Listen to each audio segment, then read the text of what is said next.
What's up, y'all? We back at it. Man, let's get the channel up here real quick.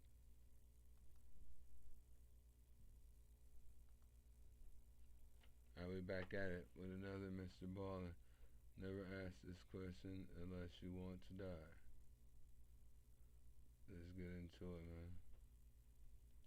Known to have lots of strange customs while out at sea. Like some sailors believe that bananas are bad luck and so will not bring them on board their vessel, while other sailors believe it's good luck to throw one of their crew members overboard and then reel him back in before beginning a fishing trip, that somehow that will enhance your chances of catching more fish.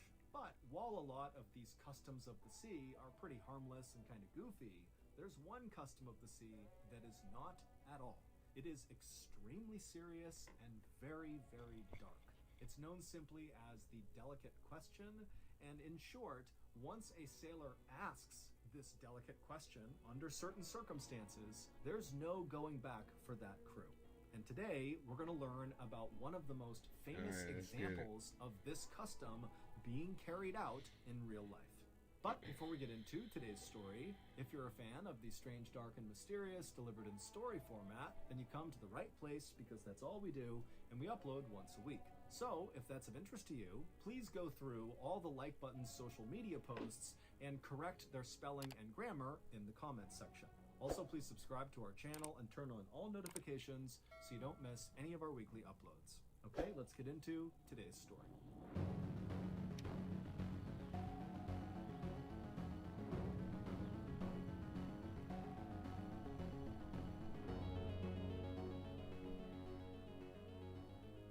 On the morning of February 6th, 1821, four young men stood on the deck of a small boat out in the Pacific Ocean. The sun was out, it was beautiful and warm, the water was crystal blue, but none of these four men were paying any attention to their surroundings.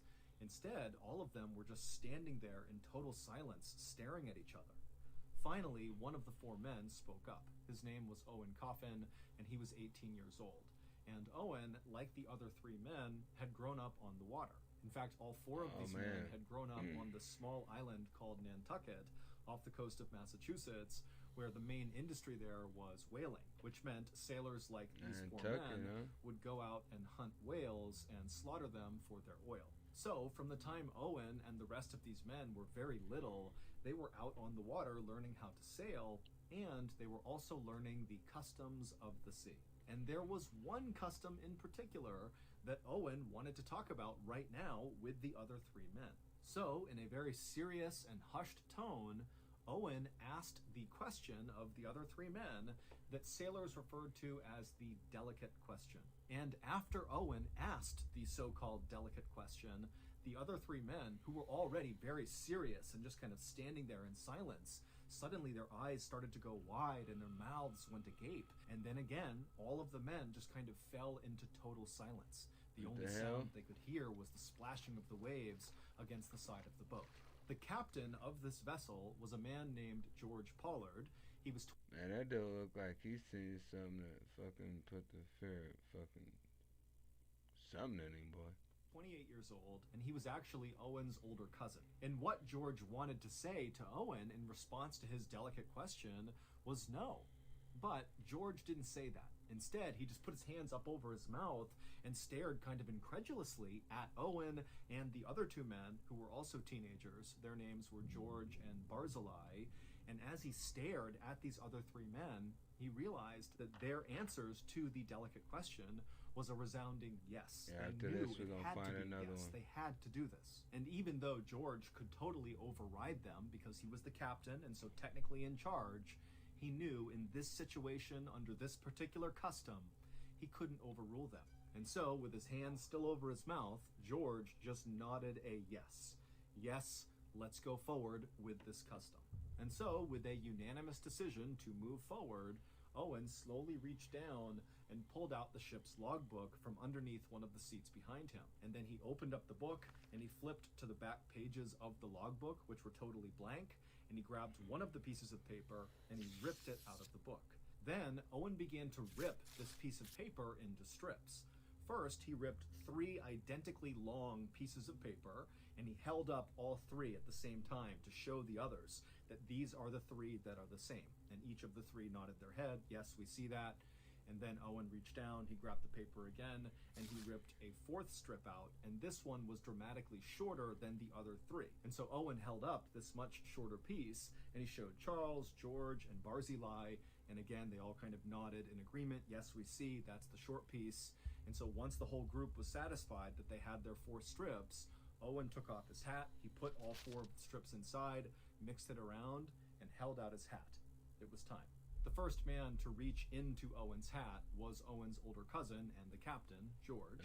He reached in, he pulled one of the strips of paper out, closed it in his fist so he had no idea which one it was, and pulled it back and held it close to his chest. And then one by one, each of the other men did the same thing, reaching in, grabbing their strip, not looking at it, and holding it against their chest. And then once all the strips had been taken, at the exact same time, all 4 men extended their hands into the middle of the circle they were standing in, and they opened their hands palm up to reveal which strip they got.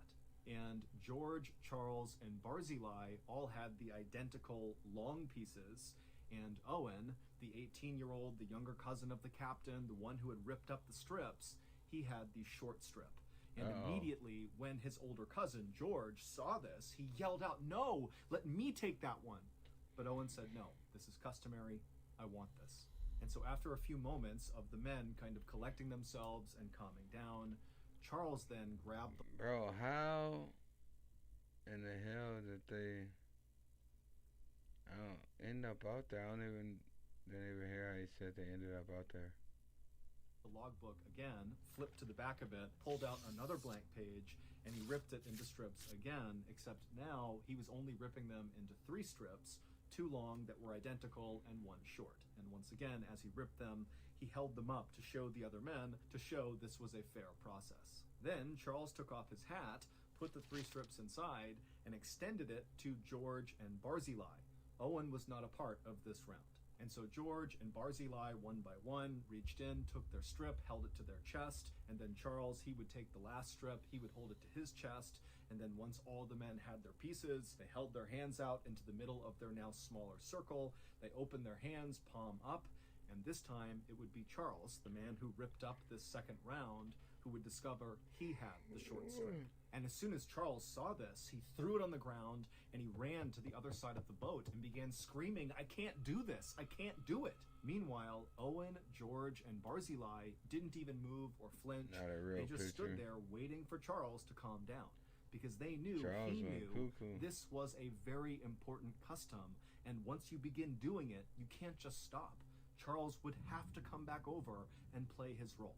And so after a few minutes of Charles still kind of calling... What is their role? Why are they picking strips, long strips and short strips, and drawing it out of a hat? Is the person that get the short strips supposed to jump out the boat and swim? Swim the fucking where, bro? It look like they way out the hell in the middle of the goddamn ocean. Where they gonna swim to? I hope that ain't what this is, because if that's the case, they crazy, bro. I would have just stayed in that boat and waited it out. Calling out that he couldn't do this, he couldn't do this. Tears are coming down his face. He finally wiped the tears, he calmed himself down, and he walked back over to the group, who again, they hadn't moved. George, Barzillai, and Owen, they're just standing there waiting to continue this custom. And so as Charles began coming back over, looking ready to continue, George, without even saying anything, reached down and unlatched a door on the side of the boat. He opened it up, he reached in, and he pulled out this long object that was wrapped in canvas. And then he handed this object to Charles. And then once Charles had possession of this object, Owen, the man who had first drawn the short piece of paper, said to the group, "Now it's time for a moment of silence," even though at this point none of the men were talking. But still, they formed a tight circle with Charles holding this object, and they all bowed their heads, and they just stood there in total silence. And then, once Owen raised his head, the other 3 did as well, and Owen, one by one, touched the shoulders of each of the men and reminded them that this had been a fair process. Then, without saying another word, Owen turned away from the group He walked over to the edge of the boat, looking out over the water. He got down on his knees. He made sure his posture was good, and he looked out over the water. Owen had always loved the ocean, even though his own father had died out at sea. But this particular whaling expedition that Owen had been on, he thought went extremely well, and he was very proud of what they had all accomplished. And Owen was especially proud to be a part of this particular custom. This custom was one that so few people ever took part in. What is it? But all sailors knew about it. It was kind of... All right, come on, Mr. Ball. You gotta tell us what the custom is, bro. You got me on the edge of my seat now. like the forbidden custom. And here he was playing a central role, which really required a lot of strength. And so, feeling very proud of himself, Owen, after looking out over the water for a few more moments, he bent down and put his chin on the edge of the boat, which signaled to Charles it was time. And then once Charles saw that Owen was in position, he stepped away from George and Barzillai and walked over to Owen, carrying this object wrapped in canvas. And then once he was right behind Owen, without saying a word to him, he unwrapped the object, and it was a rifle.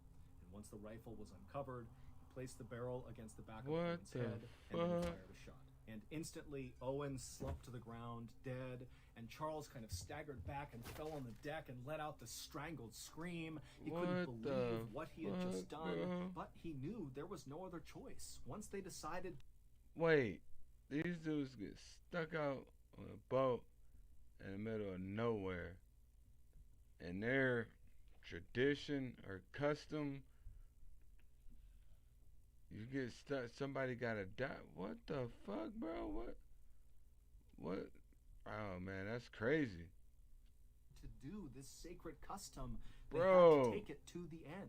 And so George, who had just witnessed the execution of his younger cousin, was deeply troubled and pained, but he too knew they had to bring this custom to the finish line, which meant it was George's turn to step forward and play his part.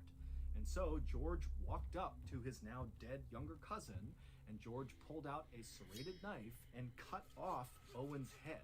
And then once Owen's head was removed, he placed it on the deck, so Owen's face was looking away from the other men, like he couldn't see what they were going to do. It was down fly, drive me crazy. George went back to Owen's body and began cutting him open and pulling his organs out and handing them to Charles and Barzillai. George also began cutting off long strips of Owen's flesh, creating sort of like fillets. And then, even though there was a spot on the boat to have a fire, the three men decided they just could not wait.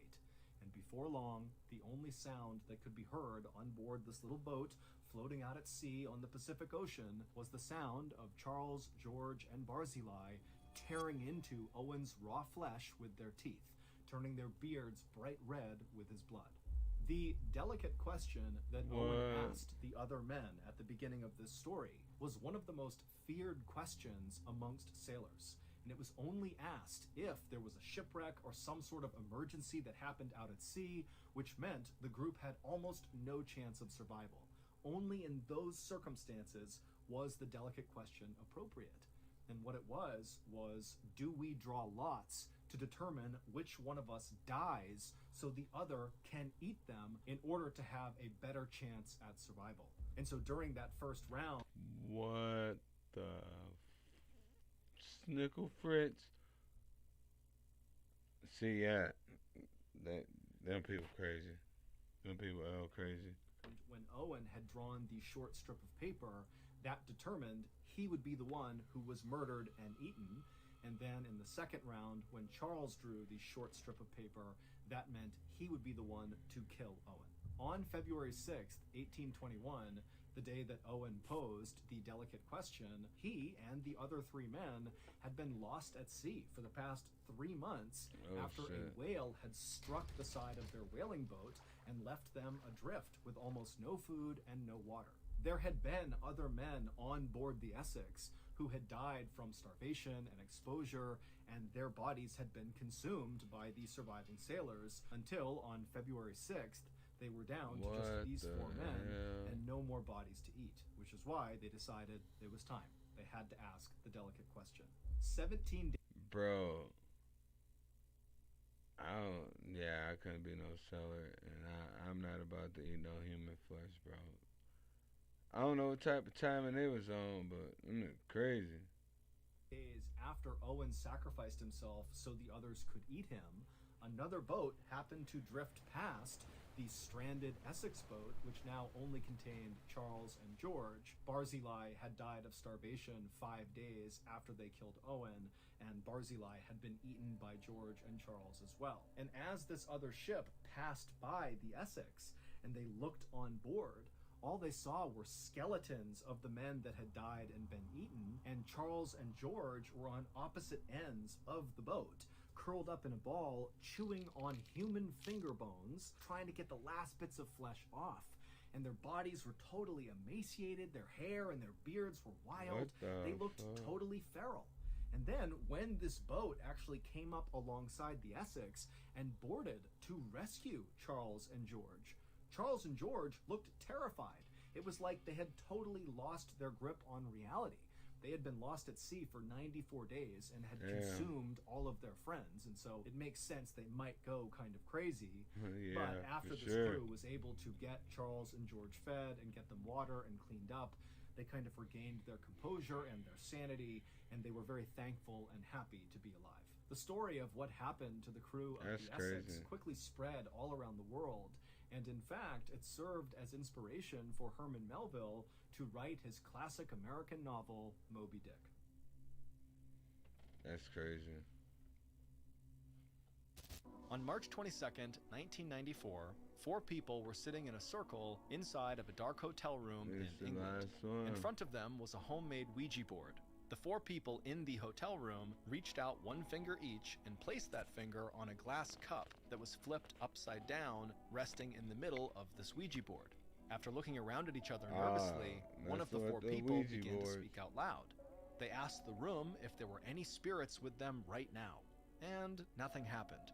The 4 people started to laugh at themselves for even trying to do this, when suddenly the glass cup began to move.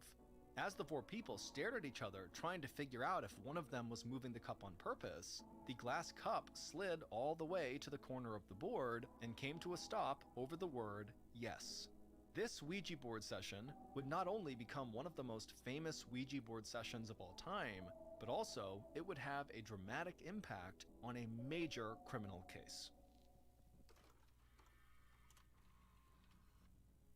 So that's going to do it. If you enjoyed today's story and you want to hear more like it, be sure to check out our podcast called the Mr. Ballin Podcast, which is available. We're gonna look and find another one here. If I can get another one. I'll see y'all here in a minute.